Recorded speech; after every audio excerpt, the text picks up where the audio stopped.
Good morning friends. आज मैं आपको बताऊंगी एक छोटा सा टॉपिक है फ्रिक्शन का, जो कि बच्चों को कंफ्यूज कर देता है बार बार। उसमें फ्रिक्शन के 3 टाइप होते हैं, इसमें बच्चे कंफ्यूज हो जाते हैं। तो मैं आज उसको थोड़ा सा, एक छोटा सा टॉपिक है उसको क्लियर कर देती हूँ। तो फर्स्ट है आपका कि व्हाट इज फ्रिक्शन। तो फ्रिक्शन का है when a body tends to move in contact with other body, a force acts on the body in opposite direction of motion. This force is called friction. यानी कि जब एक body दूसरे body के contact में आता है तब एक फोर्स लगता है उसके अपोजिट डायरेक्शन में, जिधर वो मूव कर रहा हो। उस फोर्स को हम लोग फ्रिक्शन कहते हैं। फ्रेंड्स, आप इसका स्क्रीनशॉट ले सकते हो और आप इसके डिफिनीशन को लिख भी सकते हो। बहुत अच्छा एनसीईआरटी जैसा ही डिफिनीशन है, छोटा और बिल्कुल समझ में आने वाला। इसके 3 प्रकार होते हैं। पहला है स्टैटिक फ्रिक्शन। स्टैटिक फ्रिक्शन का मतलब होता है when the driving force is acting but the object is still in rest, this acting force is called static friction. यानी कि जब हम लोग उस वक्त वस्तु को चलाने का प्रयास कर रहे हैं लेकिन फिर भी हमारा जो वस्तु है वो स्थिर अवस्था में है, उस कंडीशन में जो हमारा फ्रिक्शन लग रहा है उसको हम लोग स्टैटिक फ्रिक्शन बोलते हैं। दूसरा है हमारा लिमिटिंग फ्रिक्शन, और लिमिटिंग फ्रिक्शन का मतलब होता है the maximum value of static friction when the body is in rest, this force is called limiting friction. यानी कि स्टैटिक फ्रिक्शन का ही मैक्सिमम वैल्यू, यहाँ पे भी हमारा एक लाइन देखिए, the body is in rest, यानी कि बॉडी हमारा रेस्ट के कंडीशन में ही है।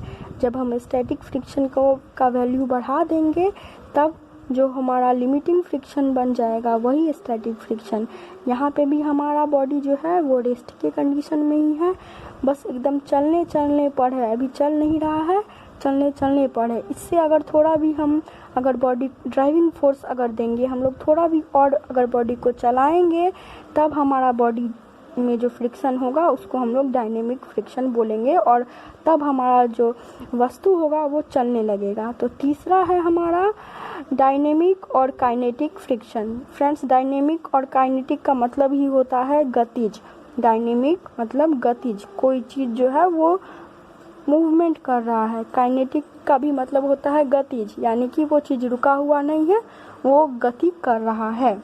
तो इसका मतलब होता है when a body is in motion, a force act on opposite to its direction, then the body is move, then this friction is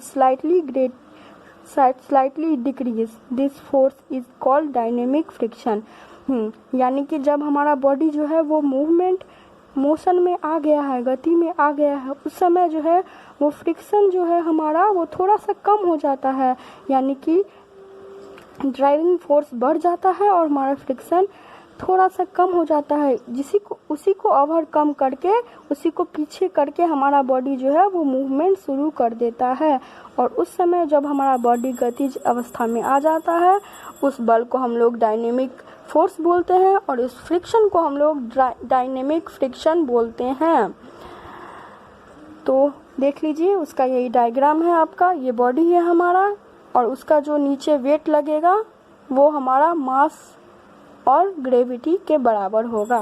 ठीक है, थैंक यू। आप स्क्रीनशॉट ले लो, बहुत अच्छा टॉपिक है, कंफ्यूजन सारा दूर। सबसे पहले स्टैटिक, यानी कि यहाँ पे बॉडी हमारा रुका हुआ है।